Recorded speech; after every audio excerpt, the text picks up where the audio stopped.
नमस्कार दोस्तों, देश की पल्स में आपका स्वागत है। हम सब के लिए बड़ी प्रसन्नता की बात है कि बहुत शांतिपूर्ण ढंग से, बहुत हर्षोल्लास के साथ में राम मंदिर के भूमि पूजन और शिलान्यास का कार्यक्रम संपन्न हुआ। इस कार्यक्रम के बाद में अब चूँकि ज़माने में बहुत से और भी दर्द हैं, इसलिए अब उन पर सोचने और करने का वक्त है। अब हमारी सरकार को, हमारे तमाम जिम्मेदार लोगों को उन चीज़ों पर अब सोचना होगा जिनको लेकर के अब देश के नागरिक लगातार परेशान हैं।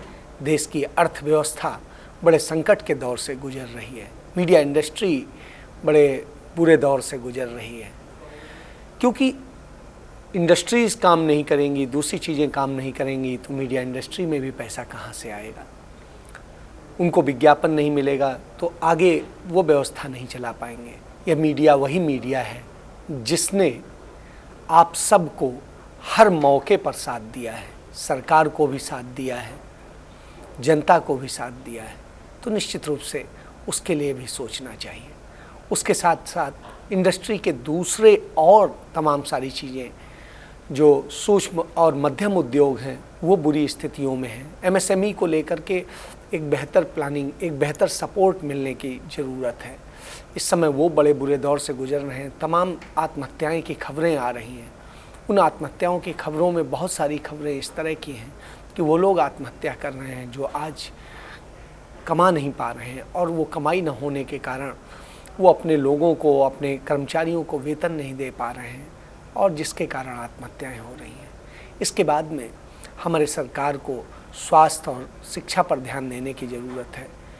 स्वास्थ्य के लिए हमारे यहाँ 69,000 करोड़ का बजट है, जिसमें आधे से ज़्यादा सैलरी और वेतन भत्तों में चला जाता है। उसके बाद में हॉस्पिटल्स और दूसरे इंफ्रास्ट्रक्चर्स की स्थिति होती है। स्वास्थ्य के लिए कुछ नहीं हो पाता। शिक्षा की बुरी दशा है। शिक्षा के लिए हमारे यहाँ 99 करोड़ का बजट है। 99 करोड़ रुपए में शिक्षा का कुछ खास नहीं हो सकता, क्योंकि हमारे देश का 50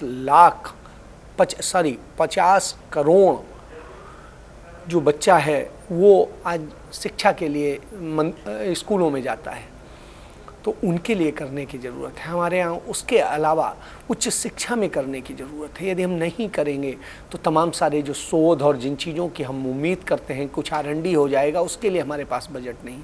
R&D के लिए हमारे पास 8,000 करोड़ का बजट है, उसमें कुछ नहीं हो सकता है। हमारे पास में और बहुत सारी चीज़ें हैं। रोज़गार की समस्याएं पैदा हो गई क्योंकि इंडस्ट्री काम नहीं कर रही है, रेवेन्यू नहीं आ रहा है, दूसरी और सारी चीज़ें हैं, तो रोज़गार बहुत बड़ा संकट बन गया है। युवा इसके कारण गलत राह पे जा रहे हैं। कुछ आत्महत्या कर रहे हैं, कुछ हत्याएं कर रहे हैं, कुछ छोटे छोटे झगड़ों में फंस करके दूसरी चीज़ें कर रहे हैं। दिल्ली में एक जगह एक स्नैचिंग करने वाला लड़का पकड़ा गया, इंजीनियरिंग किए हुए था। उसकी सिर्फ 50 रुपये उसने छीने थे, और वो छीनने की वजह ये थी कि उसके पास खाने के लिए भी पैसे नहीं थे। तो इस दशा में हम आ गए हैं।